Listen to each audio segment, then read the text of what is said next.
So thank you everybody for coming out tonight. I just met the rest of you guys tonight, but my name is Dr. Bemis, and tonight we're going to be talking about superfoods.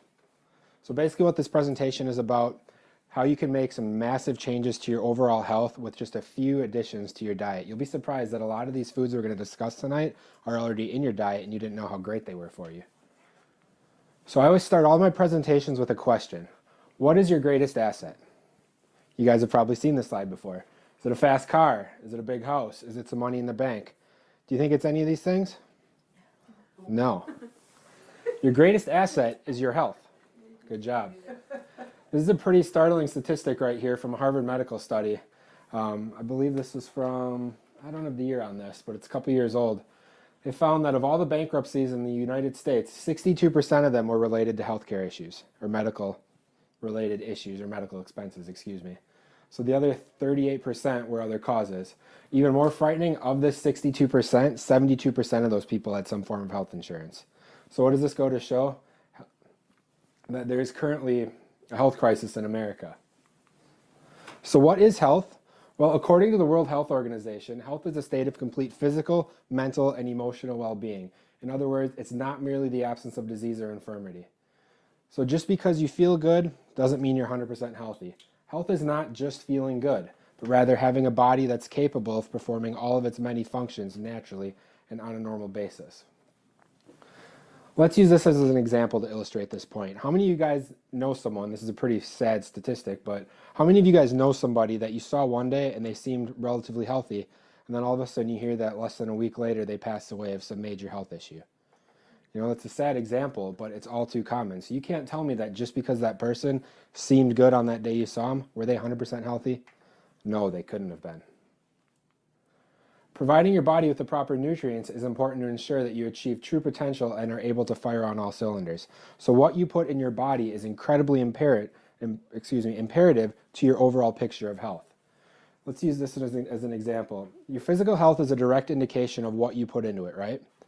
So whether that's processed foods, foods with a lot of additives, or healthy organic foods, you're going to get what you put in. You know, you wouldn't put diesel fuel in a race car, would you? No, you wouldn't. That'd wreck the engine. The same example holds true for your body.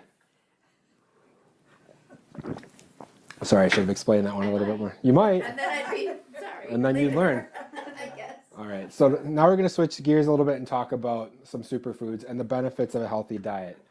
The list literally goes on and on in terms of what putting good food in your body can do for you, but here are just a few of the main benefits. Can provide vitality and energy. Everybody wants that, right?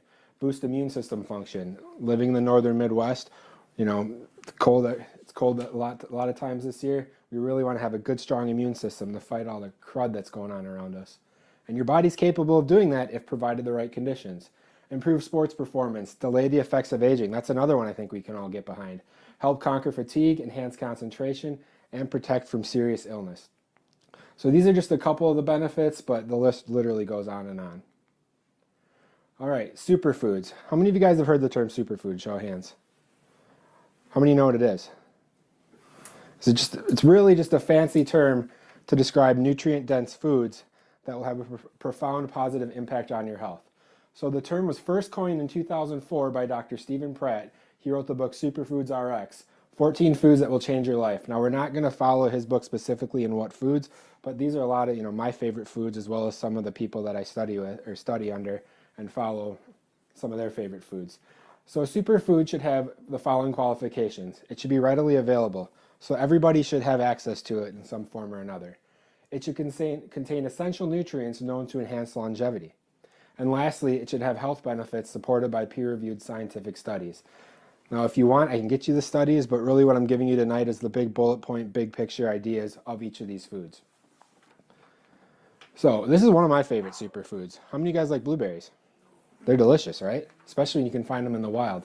The reason they're a superfood is because they're abundant in phytonutrients. Phytonutrients' jobs are to neutralize free radicals, which are the compounds in your body that damage DNA, they kill cells, and they're really free radicals are really what is believed to be responsible for aging. So any way you can neutralize free radicals, I'm all for that, especially naturally with blueberries. They're loaded with vitamin C, vitamin K, and fiber. You're going to find you're going to find tonight that a lot of these things have a lot of the same nutrients, and they have a lot of the same health effects too, which is a really nice overlap. Fiber is big for regulation of glucose levels, so it's really good. High fiber diets are good for people with diabetes. Some benefits of blueberries and the compounds within them: they boost brain performance, fight aging and cancer. Again, that's these phytonutrients, and they support digestion. All right, kale. You guys eat kale ever? So I'm not a big fan of it raw or cooked, but I love putting it in smoothies. So at the back page of your handout there, I've got my smoothie recipe. It's pretty easy and incorporates a lot of the foods we're going to talk about today. So kale is a pretty awesome superfood. Some people call it the king of superfoods. So just as an example, per calorie, one calorie of kale has more iron than beef. It has more calcium than milk, and it has 10 times more vitamin C than spinach. So think of kale as spinach. Spinach is a superfood as well, but think of kale as its big brother. So kale is incredibly important in terms of its nutrient content. Some of the health benefits, this is a big one right here, I'm going to explain a little bit. It promotes a healthy 1-to-1 balance of omega-6 to omega-3 fatty acids. You know, within the last 5 or 6 years, fat has really been getting a new reputation as you can consume fat. Fat's good for you. And one of the important parts of that is the ratio of omega-6 to omega-3 fatty acids. So these are essential fatty acids that are very important to the body. And most Western diets contain a ratio of 15-to-1, 6-to-3 fatty acids, if you're following me at all. So really you want this 1-to-1 ratio, and that's what kale contains. Kale is a food where the ratio isn't off. A lot of times in our diets today with our processed foods or our corn-fed meat and poultry, that ratio is off, and that's where you get that 15-to-1. So you need some omega-6s, but you just don't want too many of them. And that's why kale is so great, because the ratio is correct. It's rich in vitamin C and beta-carotene. Those are two more antioxidants, free radical neutralization. They contain isothiocyanates. That's a tough word. It's a mouthful. And they function to detoxify your body. They help the liver in detoxifying the different cells in the body. They promote brain development in infants due to its high levels of folate. Folate is the #1 compound in prenatal vitamins that's recommended for all young ladies trying to conceive, and even if they're not trying to conceive. It also aids in healthy vision through lutein and zeaxanthin. So those are the two. I don't expect you guys to memorize any of the, or know any of these compounds, but those are the two compounds that give kale its dark green color. You always hear people say, eat your dark leafy green vegetables. It's because two of those compounds right there that are so good for you. Now, before we move on, one thing to note, I was just at a conference last month, and there was a guy there talking about kale, and he did note that if you can buy kale organic, do it whenever possible, because non-organic kale is incredibly high in pesticides. So some of the foods that contain pesticides, kale's on the top of that list. So just something to keep in mind: if you're going to eat kale, try and buy organic. Tomatoes. Yeah. Tomatoes are a great food. I absolutely love them. I especially love grilling them. But they contain the antioxidant lycopene. It's rarely found in other foods. In fact, this is one of the primary sources of lycopene in the diet. And this will protect against harmful UV rays, prevent certain cancers, and help lower cholesterol. In addition, they're high in vitamin C, potassium, and fiber. All right, I said kale was my favorite, but I lied. Avocados are probably my favorite food on this list because their nutrient content is so good. They're an excellent source of healthy raw fat. The membranes of your cells are all made of fat. Your nerves are insulated by fat, so fat's incredibly important to your diet. It kind of got vilified throughout the 90s and early 2000s, but people are starting to change their tune on it. One avocado has 2 times the amount of potassium than a banana. So you're always taught bananas are a great source of potassium. They are, that's not wrong, but now we know that avocados are a better source, which is pretty cool. They contain B vitamins and folic acid, great natural source of those prenatal vitamins. In terms of all the fruits that there are on this earth, it's the highest in protein and lowest sugar content of any fruit. So you'll never find a combination of sugar versus protein that's better than this. And lastly, it's loaded with fiber, which is great to help regulate blood glucose, which is a big issue in our diabetics today. Some of the health benefits include high fiber, we just said, to stabilize blood sugar levels, facilitate proper bowel regularity and weight control, promote heart health, contain phytonutrients which help combat cancer, promote healthy skin, eyes, and hair. One of the great ways that, it's really easy to incorporate this in your diet, guacamole. Who doesn't like an excuse to eat chips and salsa? Throw some guac in there, and you just made your meal a lot more healthy and a lot more delicious too. Broccoli. This is one that my wife and I, we probably eat broccoli twice a week. And you're talking to a guy that prior to about 3 years ago, I wouldn't touch it. I would not eat broccoli. But one day I decided, you know what? It's really too good for me. I got to give it a shot. And I've never looked back. 1 cup of broccoli contains your daily recommended allowance of vitamin C, which is another free radical fighter. It's a great source of potassium and magnesium. Magnesium is important for regulation of blood pressure. It contains high levels of calcium and vitamin K, which promote bone health and will help prevent osteoporosis. And it also contains B6 and folate, which in addition to their protective nature in terms of prenatal, they also help reduce the risk of atherosclerosis, heart attacks, and strokes. And these two right here are 2 of the top killers in the United States right now, in addition to cancer. So it's got some great cardioprotective aspects to it. I put my broccoli recipe in the back there too. It's pretty easy, but it's delicious. It contains glucopannan, which helps repair sun-related skin damage. Who knew that by eating broccoli you could help repair sun-damaged skin? It's loaded with beta-carotene, which helps boost immune function. It's a great source of vitamin A. Vitamin A is commonly involved in protection of vision, and broccoli is a great help with that. And lastly, its high fiber content helps maintain a low blood sugar and will help curb overeating. You ever wonder why you eat certain foods? You might eat a cup of vegetables and you feel full after. That's because they're so nutrient dense. Whereas you could plow through an entire bag of Doritos and you're still hungry at the end of it. That's because there's no nutrients in those. They're not very dense. Whereas a nutrient dense food like a vegetable like this, it'll fill you up a lot quicker. So it helps with satiety, which is the feeling of fullness after you eat. So it's kind of cool how all these foods kind of weave together and have very similar effects. And if you incorporate a few of them into your diet, you improve your health picture drastically. Now we're going to talk about one of my favorite spices, turmeric. You guys cook with turmeric at all? No? So I don't cook with it, but I actually throw it in my smoothie because I don't really know how to cook with it yet. So I figured I'm just going to dump it in a smoothie, hide it with some fruits and vegetables, and away we go. Curcumin is the active compound in it that has the anti-inflammatory and antioxidative properties. So anti-inflammatory, it's now believed that chronic low-level inflammation plays a significant role in almost every chronic Western disease. Heart disease, cancer, Alzheimer's, and other degenerative conditions are all due to inflammation. The inflammation is just of different structures, but if you've got a compound that has anti-inflammatory properties to it, I would definitely want to incorporate that in my diet. Antioxidative, we talked about this a little bit. Antioxidants, they help fight cell death and aging. So oxidative damage is thought to be the culprit behind aging and many other diseases due to interactions between free radicals. These free radicals will interact with other chemicals in the body, and that's what leads to the cell damage, DNA damage, and ultimately aging. So this curcumin can help neutralize free radicals on its own, and it can also help stimulate your body's own antioxidative enzymes. You were designed perfectly, so your body has some of these pathways within it, and your body has its own antioxidant enzymes. Cinnamon. I just added this to my presentation today because it's got some pretty awesome properties to it. So of all the most popular herbs and spices that we cook with today, in terms of protective antioxidant levels, cinnamon ranked #1 out of the top 26.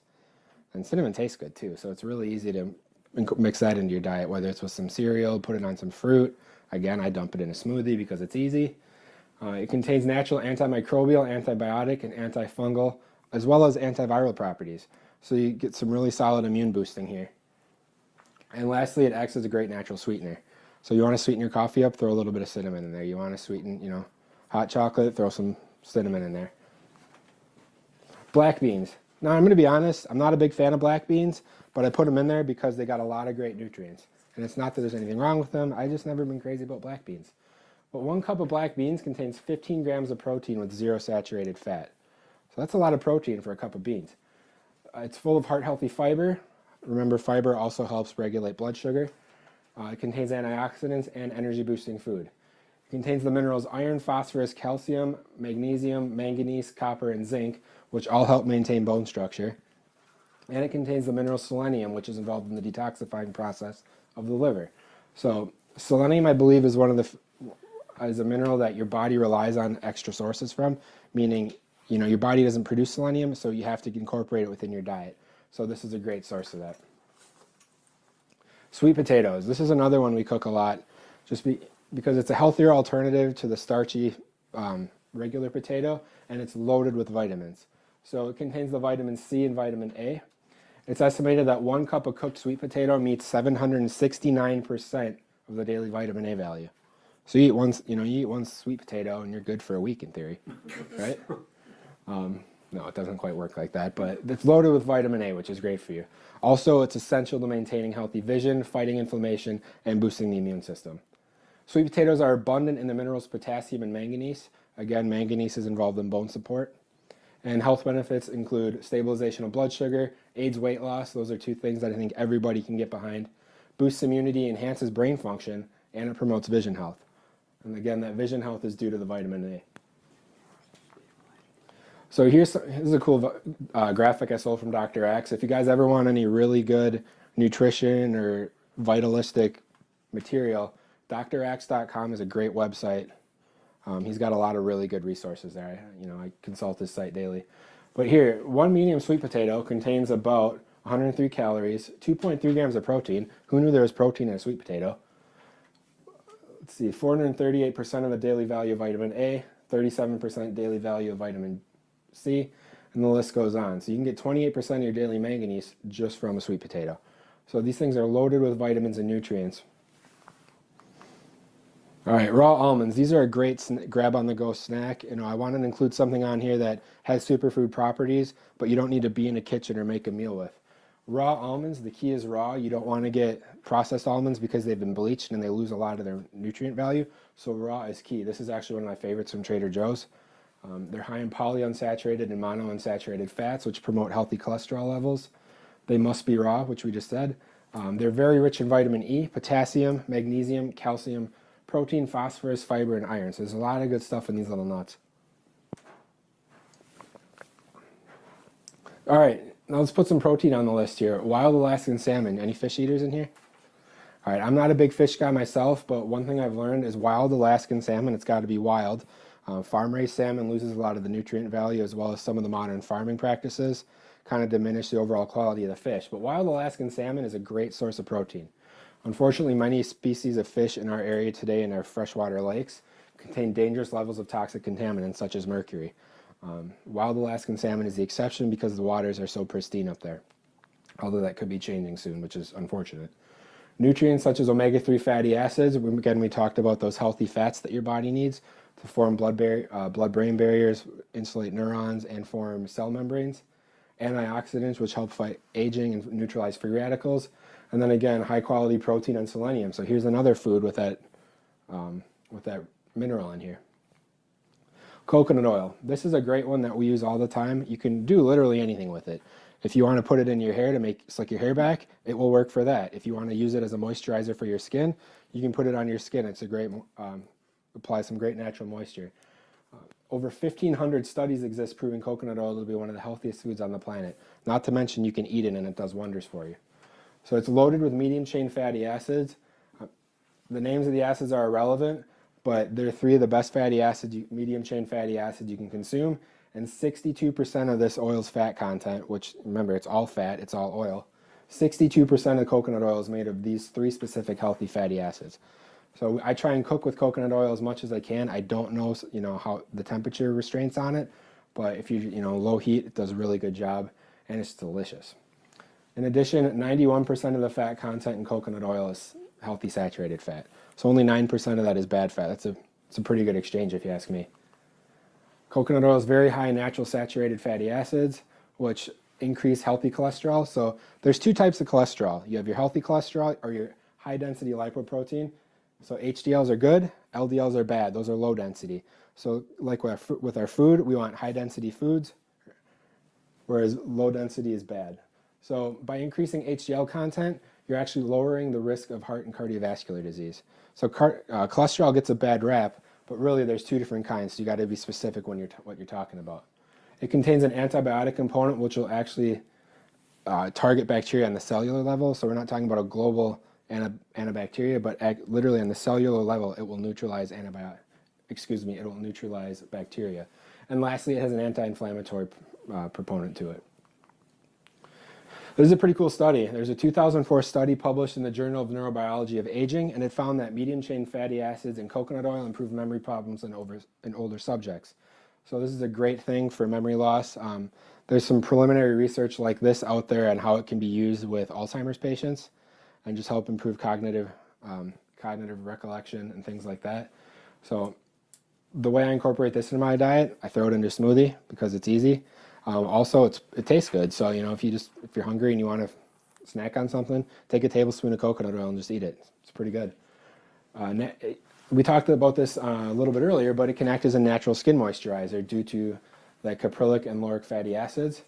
And given its high antioxidant content, coconut oil will help the healing process of skin ailments such as burns, rashes, etc. So if you get a really bad sunburn, try and throw some coconut oil on it, because there's damage to those cells. The antioxidative component of the oil will really help your overall healing process. All right, so we went through a couple of my favorite superfoods, but how does this relate to chiropractic? Because after all, we are a chiropractic office. Well, if you are unable to assimilate and digest the nutrients that you put into your body, it's really all for naught. You spend all this, living a healthier lifestyle, you have to be cognizant of your finances when you're doing it, because you're going to pay more to get higher quality food. But if your body can't assimilate and incorporate that into yourself, why even bother doing it? See, the enteric nervous system, or brain of the gut, makes up nearly 1/3 of your entire nervous system. So this is kind of the forgotten nervous system that a lot of people don't really know about. You've all heard of the brain, the nerves, the spinal cord, but the enteric nervous system lives within your digestive tract, and it's incredibly important when it comes to assimilating the food, the healthy food that you incorporate into your diet. So it consists of roughly 100 million neurons, and these nerves innervate the digestive structures, exit at the levels of the spine from about here down to here. And if there's any misalignments in that area of the spine, or subluxations, you guys have all heard the term subluxation, right? All right, if not, then we got a whole nother talk we got to do tonight. So if there's a subluxation at that level of the spine, your body may not be getting the most out of what you're putting into it. And all the great things we learned about, you're not truly untapping all the benefits to it. So we're going to do a brief overview of subluxation, and then we'll close for the night. So vertebral subluxation complex. A subluxation is a misalignment of one or more vertebrae that interferes with the nerve's ability to function, resulting in a decreased state of health. So how do we get subluxations? There are 4 main ways. Number 1, poor posture. So whether that's workstation posture, cell phone posture, or sleeping posture. Any of you guys sleep like that right there? I hope not.